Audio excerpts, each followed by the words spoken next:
Donc, bonsoir tout le monde et bienvenue à cette séance publique du 8 juin 2020. Alors, si ça vous va, on débuterait tout de suite avec l'ordre du jour, la lecture et adoption de l'ordre du jour, et on vous propose deux ajouts ce soir.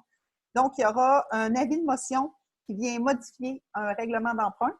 Et deuxième ajout, adoption de la procédure référendaire en lien justement avec cette modification-là. Alors, si ça vous va, je prendrai quelqu'un pour proposer l'ordre du jour. Madame McMahon, quelqu'un pour l'appuyer? Monsieur Jutras, merci beaucoup.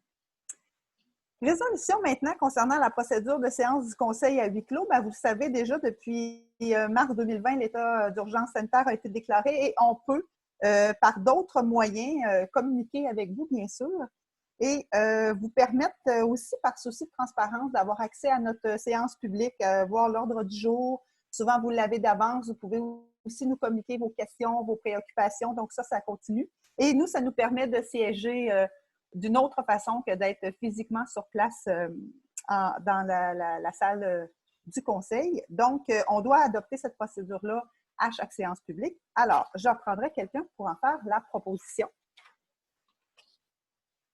Monsieur Jutras et Madame Aubin, merci beaucoup. Adoption maintenant du procès-verbal de notre dernière séance du mois de mai, le 11 mai 2020, en fait. Donc, s'il n'y a pas de questions ou de coquilles, je prendrai quelqu'un pour en faire la proposition. Monsieur Biron, est-ce que j'ai quelqu'un pour l'appuyer? Madame Trudel, merci beaucoup. Examen de la correspondance, Maître Vallée. Oui, en fait, nous avons 4 correspondances à déposer sur la table du Conseil.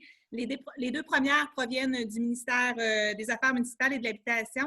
Ça concerne 2 règlements d'emprunt qui ont été adoptés en début d'année, soit le règlement d'emprunt 403-2020 qui était un règlement parapluie et le 404-2020 qui couvrait des services professionnels pour différents projets. Donc, les deux ont été approuvés par le MAMACH. On a également une lettre du ministère de la Sécurité publique qui vient aviser qu'il y aura un report pour les échéances pour le paiement des services de la Sûreté du Québec. Et finalement, une lettre du ministère des Transports qui demande l'autorisation d'utiliser la route du Moulin-Rouge comme chemin de déviation pour des travaux qui ont lieu présentement à Baie-du-Fèvre. Merci beaucoup. Et nous avons aussi le dépôt des rapports. Toujours, Maître Vallée. Oui, en fait, il s'agit de 3 rapports statistiques pour les permis émis par le Service de l'aménagement du territoire de l'urbanisme durable pour les mois de mars, avril et mai 2020. Merci beaucoup. Alors, on poursuit. Point numéro 8, approbation des comptes à payer et prélèvements. Donc, nous avons la résolution d'entériner l'approbation des comptes à payer, des prélèvements et des dépôts directs suivants. Si on parle des chèques, on parle de la période du 2 mai 2020 au 29 mai 2020. Les chèques 26 274 à 26 324 pour un total de 43 299,35. Prélèvement maintenant, toujours la période du 2 mai au 29 mai 2020. Les numéros de prélèvement 46 75 à 47 12 pour un total de 217 495,48. Et les dépôts directs maintenant du 7 mai au 3 juin 2020. Le dépôt direct numéro 506 141 à 506 247 pour un total de 433 808,37. Est-ce que j'ai quelqu'un pour en faire la proposition? Monsieur Jutras, est-ce que j'ai quelqu'un pour l'appuyer? Monsieur Paradis, merci beaucoup. 9.1 maintenant, autorisation de lancer un appel d'offres pour la construction de l'entrepôt avec un système de pondération. Donc, vous vous souvenez, il y a près de 2 ans, je crois, le toit de l'entrepôt s'est effondré. Alors, depuis 7 ans, on a fait nos devoirs et bien sûr, la COVID n'a pas vraiment aidé, mais là, on est prêt, en fait, à aller en appel d'offres avec un système de pondération, donc, c'est-à-dire avec des critères qui sont un petit peu plus qualitatifs. Et le conseil municipal, la résolution, c'est que le conseil municipal autorise la publication sur le site officiel, le site SEAO, et dans un journal publié sur le territoire de la ville, l'appel d'offres public pour la construction de l'entrepôt municipal et qu'on entérine le système de pondération et qu'on prenne acte de l'estimation, tous deux contenus dans l'avis de synthèse du 3 juin 2020. Est-ce que j'ai quelqu'un pour en faire la proposition? Monsieur Biron, est-ce que j'ai quelqu'un pour l'appuyer? Monsieur Paradis, merci beaucoup. 9.3 maintenant, octroi d'un contrat pour les travaux relatifs à l'éclairage du terrain de baseball Ghislain-Auger. On se souvient que c'est le projet gagnant du budget participatif. Oui, j'ai oublié un point. Oui, merci beaucoup. Approbation du système de pondération relatif à l'appel d'offres pour la construction du centre d'interprétation éco-maritime. Donc, c'est aussi un beau projet qu'on s'apprête à faire dans le courant de l'année 2020. Donc, considérant la résolution numéro 114-04-2020, laquelle autorisait le lancement d'un appel d'offres pour la construction du centre d'interprétation éco-maritime, considérant que la Ville a décidé de procéder à un appel d'offres avec système de pondération, il est proposé que le Conseil municipal entérine le système de pondération contenu dans l'avis de synthèse du 3 juin 2020. Est-ce que j'ai quelqu'un pour en faire la proposition? Monsieur Biron, Madame McMahon, merci beaucoup. Donc, je reviens au point 9.3 concernant l'éclairage du terrain de baseball Ghislain-Auger, projet gagnant du budget participatif citoyen 2019. Donc, on avait quand même plusieurs options pour l'éclairage du terrain. Donc, on avait autant des poteaux de bois que des poteaux de métal, des poteaux de béton. On avait aussi différentes hauteurs, 50 pieds, 60 pieds. Alors, ce qui était retenu, je vous dirais, dans les options, c'est le poteau de bois de 60 pieds et on a eu 4 soumissionnaires.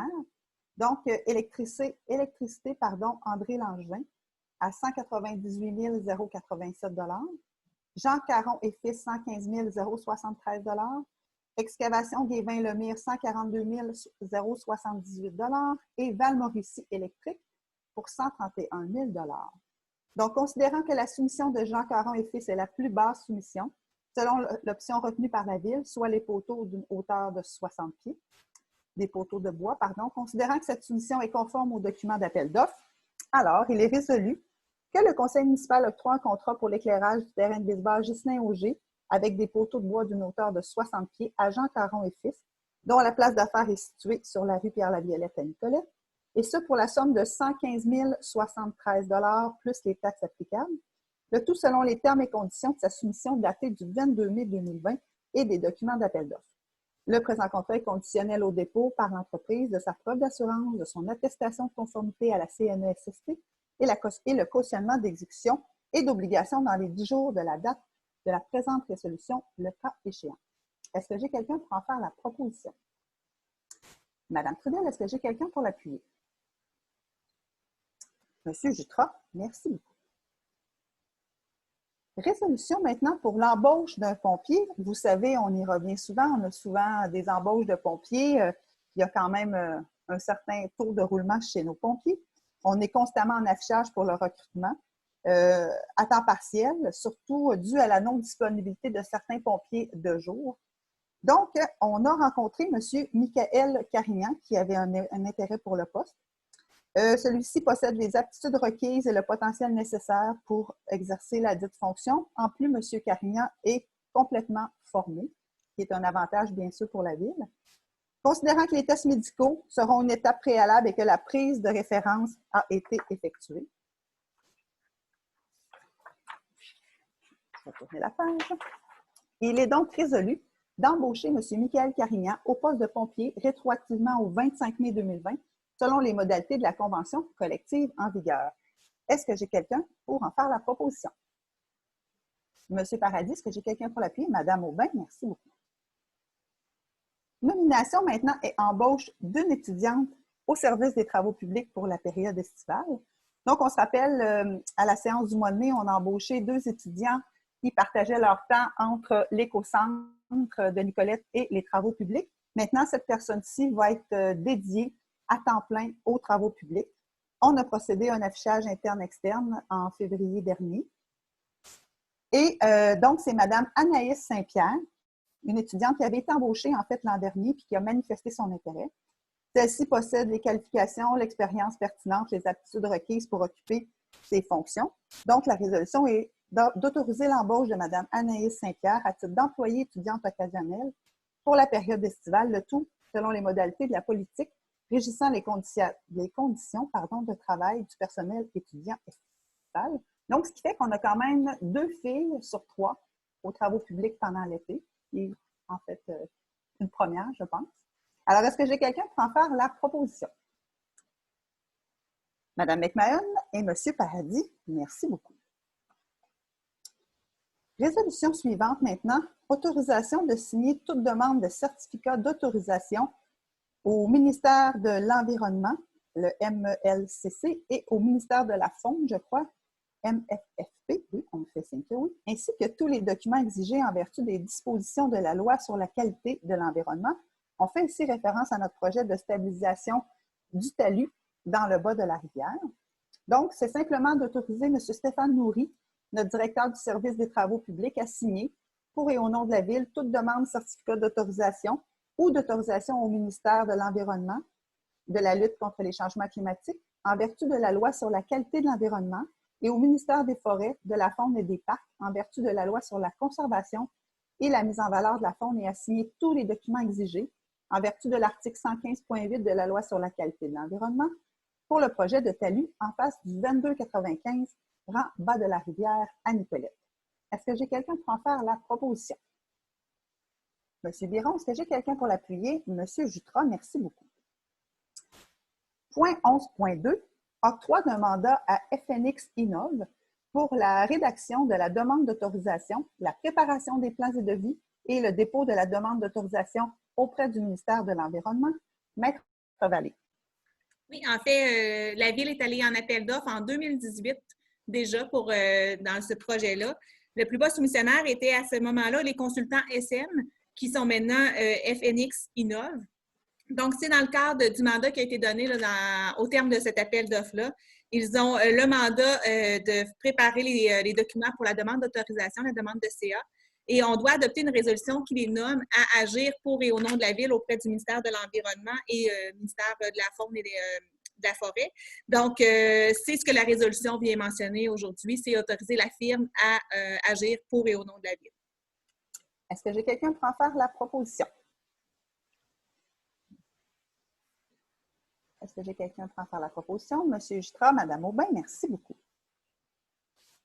Résolution suivante, maintenant, autorisation de signer des ententes avec les propriétaires riverains pour obtenir le droit d'usage de ces terrains pour la réalisation des travaux de stabilisation de talus. Donc, c'est en lien avec le projet dont on vient vous parler. Il y a quelques riverains qui sont concernés par cette stabilisation de talus-là. Donc, la résolution est d'autoriser M. Stéphane Nourry, directeur du service des travaux publics, à signer pour et au nom de la Ville tout document jugé nécessaire afin de permettre à la Ville de réaliser les travaux de stabilisation du talus en face du 2295 bas de la rivière à Nicolette et à poser tous les gestes nécessaires à la réalisation de ces travaux. Est-ce que j'ai quelqu'un pour en faire la proposition? Monsieur Biron, est-ce que j'ai quelqu'un pour l'appuyer? Monsieur Paradis, merci beaucoup. 11.4. Approbation des plans et devis pour la phase 4 du projet domiciliaire Georges Ball. Donc, les membres du Conseil ont pris connaissance de la recommandation du service des travaux publics, du directeur des services des travaux publics, en date du 5 juin 2020, relativement au plan de devis pour la phase 4 du projet domiciliaire Georges Ball. Projet de domiciliaire qui comprend aussi la prolongation de la rue Émilie-Lauzeau. Les plans et devis ont été approuvés par le service des travaux publics. Le projet était évalué le 8 octobre 2019. Vous vous souvenez peut-être qu'on avait aussi élaboré une nouvelle grille d'évaluation pour nos promoteurs. Donc, ce projet-là a passé à travers la nouvelle grille. Et la résolution est d'approuver les plans et devis pour la phase 4 du projet domiciliaire Georges Ball et d'autoriser Mme Geneviève Dubois, mairesse, ou en son absence, le maire suppléant, M. Biron, ainsi que Mme Jacinthe Vallée, directrice générale adjointe, ou à son absence, la greffière adjointe, à signer, pour et au nom de la Ville, l'entente pour la réalisation des travaux municipaux de la phase 4 du projet domiciliaire Georges Ball, octroyant une aide financière de 244 $ le mètre linéaire, taxes incluses, le tout sous réserve que le promoteur ajoute à ses contrats de vente de terrain visés par la présente entente une obligation pour l'acquéreur de planter un arbre à l'avant de sa propriété, et ce, dans l'année qui suit la fin des travaux de construction. Est-ce que j'ai quelqu'un pour en faire la proposition? Madame Trudel, est-ce que j'ai quelqu'un pour l'appuyer? Madame Aubin, merci beaucoup. Signature maintenant, ratification de la signature d'un contrat de service avec la MRC pour les services en informatique Maître Vallée. Oui, en fait, la MRC a retenu les services de M. Jean-François Doucet, qui a l'entreprise D-Info. Et dans l'offre de service, il offre la possibilité d'avoir aux municipalités membres de la MRC de bénéficier des services de Jean-François. Et la Ville peut bénéficier des services via cette entente-là jusqu'à concurrence de 21 heures semaine au même taux horaire que les autres municipalités membres de la MRC. Donc, en fait, le contrat a été déjà signé, donc c'est de ratifier la signature de ce contrat-là, contrat signé avec la MRC Nicolet-Yamaska. Merci beaucoup. Est-ce que j'ai quelqu'un pour en faire la proposition? Monsieur Jutra, est-ce que j'ai quelqu'un pour l'appuyer? Monsieur Biron, merci beaucoup. 12.2, autorisation de signer un acte de donation pour une partie du terrain Précieux Sang, le terrain qu'on appelait des Sarts du Précieux Sang. En fait, il y a quelques années, en 2013, on se souvient que le gouvernement en place avait fortement suggéré aux municipalités de contribuer au projet de développement de CPE pour que ces CPE-là puissent obtenir de nouvelles places en garderie. Et nous, le CPE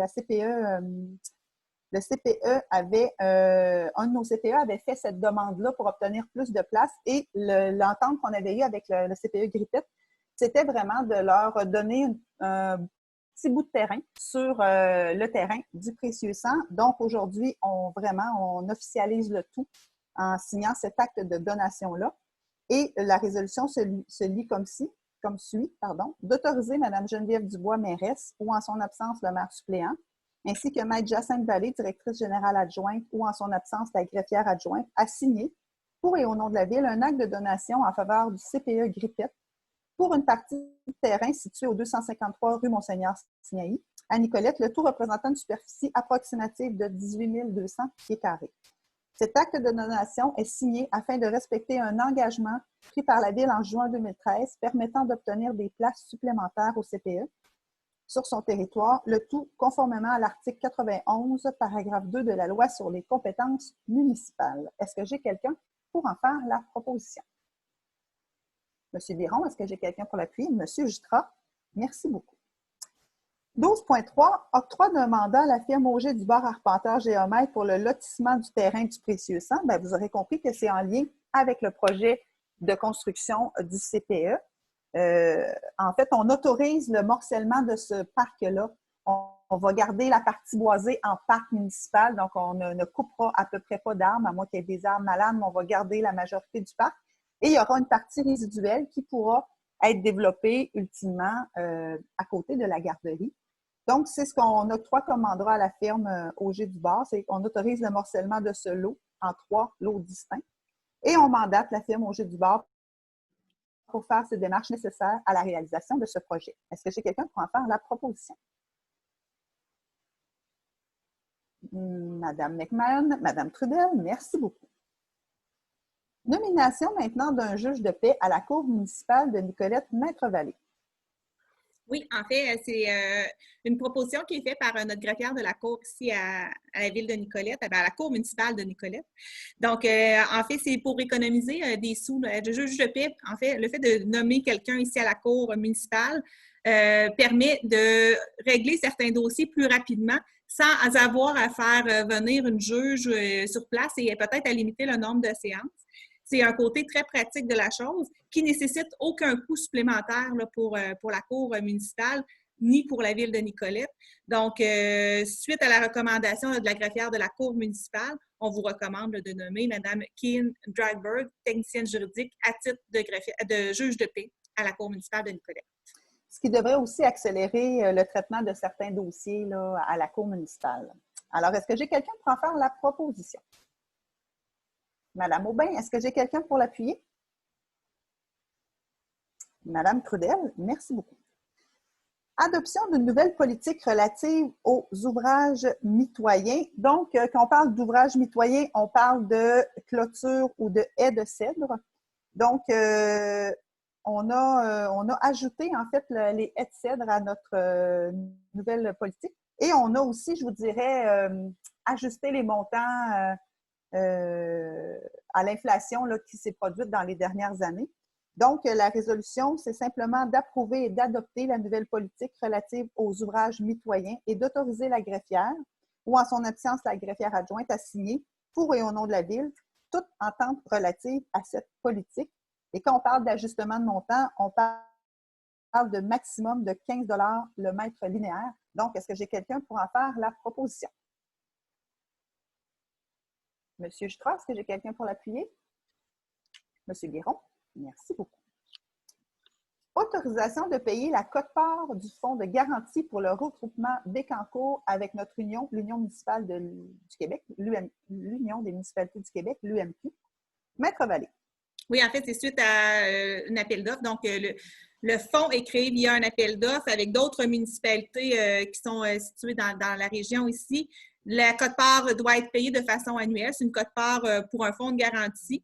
Et ce montant-là est payé de façon annuelle. Mais cette fois-ci, on vous présente la facture là, simplement pour vous aviser. Il s'agit d'un montant de 34 883,32 taxes incluses. Et c'est la quote-part pour l'année 2020. Merci. Est-ce que j'ai quelqu'un pour en faire la proposition? Monsieur Paradis, est-ce que j'ai quelqu'un pour l'appuyer? Madame McMahon, merci beaucoup. Avis de motion maintenant et présentation du premier projet de règlement, numéro 415-2020, permettant la construction d'une bâtisse et l'utilisation du terrain situé au 253 rue Monseigneur-Sinaï à des fins de CPE ou garderie. Est-ce que c'est Maître Vallée? Oui, ça peut être moi, oui. Donc, en fait, la loi permet aux municipalités d'adopter un règlement pour instaurer des garderies ou des CPE sur leur territoire et de définir là où le terrain est situé, les dispositions applicables. C'est ce que vient faire le règlement 415-2020. Donc, c'est pour le CPE Grippette, c'est pour le terrain Précieux-Sang, donc la résolution qu'on a passée tout à l'heure pour l'acte de donation. Ça vient autoriser, dans le fond, la construction du bâtiment et l'utilisation du terrain pour des fins de CPE. Et c'est un avis de motion qui est présenté avec projet de règlement qui vous est déposé. Est-ce que j'ai quelqu'un pour donner l'avis de motion? Monsieur Biron, merci beaucoup. 14.2 maintenant, avis de motion et présentation du projet de règlement numéro 414-2020 modifiant le règlement de zonage numéro 77-2004 concernant la création de l'usage culture de cannabis et son encadrement ainsi que le règlement d'administration des règlements d'urbanisme numéro 76-2004. Madame Demers. Oui, donc depuis 2018, en vertu de la loi sur la protection du territoire et des activités agricoles, la production de cannabis se qualifie comme une activité agricole. Donc, les municipalités peuvent, depuis ce temps-là, légiférer un peu cet usage-là. Donc, on présente ce soir un projet de règlement qui fait en sorte de créer l'usage culture de cannabis. Ensuite de ça, on vient autoriser cet usage-là dans 13 zones agricoles sur 27 zones au total dans la ville. Les zones agricoles ceinturant tout ce qui est périmètre urbain seraient d'emblée exclues pour la culture de cannabis. Ensuite de ça, selon le type de culture, il y aurait certaines exigences, notamment la mise en place d'un écran boisé, des marges de recul, l'interdiction de placer des affiches explicites sur le cannabis, l'interdiction d'y faire de la vente sur place directement et l'usage serait autorisé pour un certificat d'autorisation au coût de 36 $. Par la suite, il y a le règlement administratif qui serait modifié aussi pour tous les ajouts, les conditions pour la délivrance de l'autorisation finale, donc la liste des informations et les documents à y déposer, dont notamment tout ce qui est au niveau des autorisations de Santé Canada. Et voilà, ça fait le tour pour ce règlement. En fait, peut-être préciser, Mme Demers, que les municipalités ne peuvent pas s'opposer à la culture de cannabis parce que c'est maintenant permis. Ce qu'on peut faire, par contre, c'est réglementer et cibler des endroits où la Ville peut le permettre. Exactement. D'où les 13 zones qu'on vient autoriser ce soir. Sur 27. Super. Bien, merci beaucoup. Est-ce que j'ai quelqu'un pour donner l'avis de motion? Madame Trudel, merci beaucoup. Peut-être juste m'éclairer, Maître Vallée, 14.3, adoption du premier règlement. C'est le même? C'est le projet que Mme Demers vient d'expliquer? Exactement. Est-ce qu'on a besoin de quelqu'un pour l'adoption? Oui. Est-ce que j'ai quelqu'un pour en faire la proposition? Madame Aubin, est-ce que j'ai quelqu'un pour l'appuyer? Monsieur Jutra, merci beaucoup. 14.4 maintenant, adoption d'une procédure particulière en vue de l'adoption du règlement 411-2020 modifiant le règlement de zonage numéro 77-2004, ainsi que le règlement d'administration des règlements d'urbanisme numéro 76-2004. Est-ce que c'est Maître Vallée ou Mme Demers? Je peux le faire, celui-là, puis elle va faire après. En fait, c'est suite à la période dans laquelle on est, dans l'état d'urgence sanitaire, on ne peut plus faire venir de citoyens ici. Et pour l'adoption de ce règlement-là, ça va prendre une consultation publique. En fait, ça prendrait une consultation publique. Puisqu'on ne peut pas tenir de consultation publique pendant l'état d'urgence sanitaire, le gouvernement nous a donné la possibilité d'adopter une procédure particulière. Et c'est ce qui est visé ce soir par cette résolution-là. En fait, c'est qu'on va publier dans le journal Le Courrier Sud du 17 juin un avis qui va venir dire, bien, on a l'intention d'adopter le règlement pour lequel on discute aujourd'hui, le 411-2020. On va inviter toute personne intéressée à divulguer leurs commentaires sur ce projet de règlement-là. Et le 3 juillet sera la fin de la période de consultation. Et si personne ou si on a eu des commentaires, on pourra en prendre compte ou s'il n'y en a pas eu, là, le 13 juillet, on pourra procéder à l'adoption du règlement dans sa version finale. Cette procédure-là est applicable pour toutes les municipalités, donc on doit ouvrir une période de 15 jours de consultation et c'est ce qui est prévu dans la procédure à adopter ce soir. Merci. Donc, est-ce que j'ai quelqu'un pour en faire la proposition? Madame McMahon, est-ce que j'ai quelqu'un pour l'appuyer? Monsieur Jutra, merci beaucoup.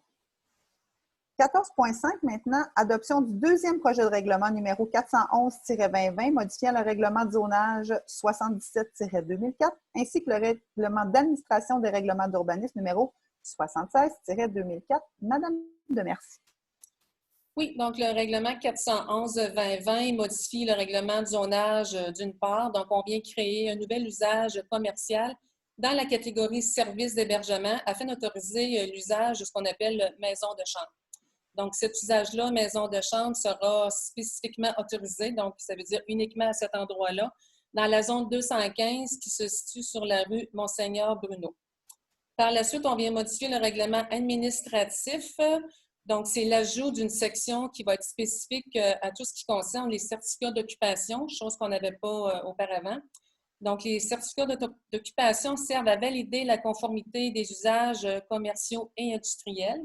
Donc, toute personne qui désire occuper, que ce soit un terrain, un immeuble, une partie d'immeuble à vocation commerciale ou industrielle, devra se procurer un certificat d'occupation afin de valider si l'usage est conforme au règlement de zonage. Donc, ça veut dire tout ce qui est changement de destination d'un terrain, d'un immeuble, l'ajout d'un usage sur un terrain ou un immeuble et tout ce qui va s'effectuer dans une résidence privée au niveau des services professionnels, là, que ce soit massothérapeute, avocat, notaire, etc. Donc, ça prendra un certificat d'occupation pour pouvoir exercer cette profession-là à la maison. Là, on parle du deuxième projet. Donc, la prochaine étape sera l'entrée en vigueur du règlement et ça, c'est suite au certificat de conformité émis par la MRC. Et voilà, c'est tout. Merci beaucoup, Mme Demers. Est-ce que j'ai quelqu'un pour en faire la proposition? Mme Trudel, M. Biron, merci beaucoup. Donc, nous sommes déjà rendus aux additions à l'ordre du jour. Je vous ai parlé de 2 ajouts, en fait, en début de séance. Donc, premier ajout, il s'agit d'un avis de motion qu'on va donner ce soir qui vient modifier un règlement d'emprunt. Maître Vallée. Oui. En fait, il s'agit du règlement d'emprunt 361-2018 qui venait décréter une dépense de 539 904 et un emprunt de 367 724 pour des travaux de réfection du centre d'interprétation du parc écomaritime de l'Anse du Port. Ce règlement d'emprunt-là est toujours valide, mais on vient de modifier ce soir pour 2 raisons. Première raison, le projet a changé entre-temps. Donc, depuis 2018, ce n'est plus une réfection qu'on va faire au centre d'interprétation, mais bien une démolition et une reconstruction. Donc, on vient modifier cet élément-là dans le règlement d'emprunt. Et deuxième élément, bien évidemment, le fait qu'on démolisse et qu'on reconstruise, bien, ça amène des coûts supplémentaires. Donc, on vient augmenter, évidemment, les montants, donc d'environ 200 000 pour la dépense et de 200 000 pour l'emprunt.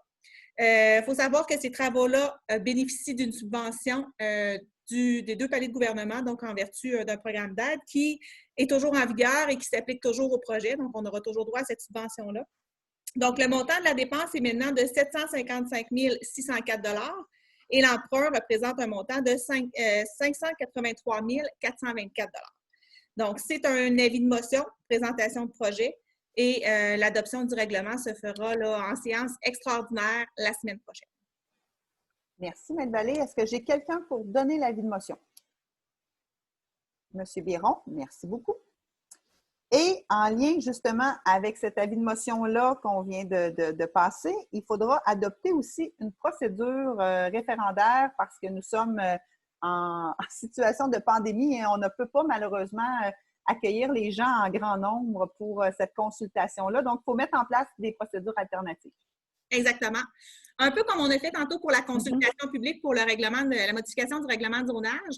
On va passer un avis dans le journal Le Courrier Sud du 17 juin qui va venir mentionner que les gens auront à partir, et là, je m'excuse, j'essaie de me rappeler, là, mais à partir de la semaine d'après, 5 jours plus tard, auront la possibilité de déposer un document écrit, ce qui va équivaloir à la signature du registre qu'on tiendrait habituellement pendant une journée donnée de 9h à 19h. Là, on ne peut pas la tenir une journée, on nous demande de tenir cette forme de consultation publique-là pendant 15 jours. Donc, du début de la semaine, en fait, du 23 juin, 9h, au 3 juillet, 10h, les gens pourront envoyer un écrit par courriel ou par la poste. Et si on obtient le nombre nécessaire de signatures, on aura la possibilité de faire une procédure référendaire. Mais si jamais les signatures ne sont pas suffisantes, on pourra procéder à la validation du règlement et l'envoyer pour approbation au ministère des Affaires municipales et de l'Habitation. Donc, cette procédure-là va être publiée dans le journal du 17 juin. Parfait. Est-ce que j'ai quelqu'un pour en faire la proposition? Monsieur Jutra et Mme Aubin, merci beaucoup. Donc, on serait déjà rendu. Est-ce qu'on avait reçu, Mme Vallée, des questions, des préoccupations des citoyens pour la période de questions? Non. Donc, période d'intervention des membres du conseil. Donc là, vous êtes dans un autre ordre que d'habitude. Je vais mettre avec Mme Trudel. Oui, ben, je voudrais juste mentionner qu'on a reçu avec beaucoup de plaisir et d'enthousiasme le changement de direction du gouvernement de nous autoriser à accroître notre nombre d'enfants en 40 jours. Vous étiez plusieurs parents à avoir été déçus parce qu'on devait se limiter à 84. Maintenant, on peut se rendre à 190. Or, nous espérons que ça va vous bénéficier, va vous rendre plus heureux et heureuses, puis ainsi que vos enfants à venir côtoyer nos 40 jours, notre 40 jours cet été. Voilà ce que j'avais à dire. Merci beaucoup, Mme Trudel. Mme Aubin? Oui, peut-être juste vous dire de surveiller là, au cours des prochaines semaines la campagne Priorité piéton. Donc, ça s'en vient. On veut mettre de l'avant, sensibiliser les automobilistes et tout le monde, en fait, qui utilise la rue à la sécurité. Il y a beaucoup de monde en ce moment dans nos rues. Donc, avec les obligations aussi pour les automobilistes d'arrêter au lignage jaune. Donc, il y aura une campagne là, bientôt qui sera mise sur pied. Donc, à surveiller. Merci beaucoup. Madame McMahon. Bonsoir, moi, c'est pour vous dire de continuer votre beau travail, les citoyens, les citoyennes, à garder et à sauvegarder la sécurité de vos aînés, de vos jeunes et de vous-même en premier lieu. Merci. Merci, Mme McMahon. Monsieur Biron? J'ai rien, Mme la mairesse. Merci beaucoup. Monsieur Paradis? Rien de spécial, Mme la mairesse. Merci beaucoup. Monsieur Jutra? Mon classique, rien de plus à rajouter. Tout a été dit. Merci beaucoup, Monsieur Jutra. Et comme la prochaine séance publique aura lieu en juillet, il y aura bien sûr eu la fête nationale entre les deux. Vous savez que la fête nationale ne ressemblera pas à ce qu'on est habitué de connaître à Nicolette, mais sachez que les membres du service à la communauté chez nous travaillent extrêmement fort depuis plusieurs semaines pour vous concocter une fête nationale version pandémie. Donc, on vous invite à surveiller les médias sociaux, notre site Internet, les journaux pour voir un peu ce qu'on vous réserve. Donc, s'il n'y a pas d'autres questions, je prendrai quelqu'un pour la levée de l'Assemblée. Madame McMahon, Monsieur Jutra. Merci beaucoup tout le monde. Merci beaucoup les filles au bureau. Bonne fin de soirée. Bonne fin de soirée. Merci.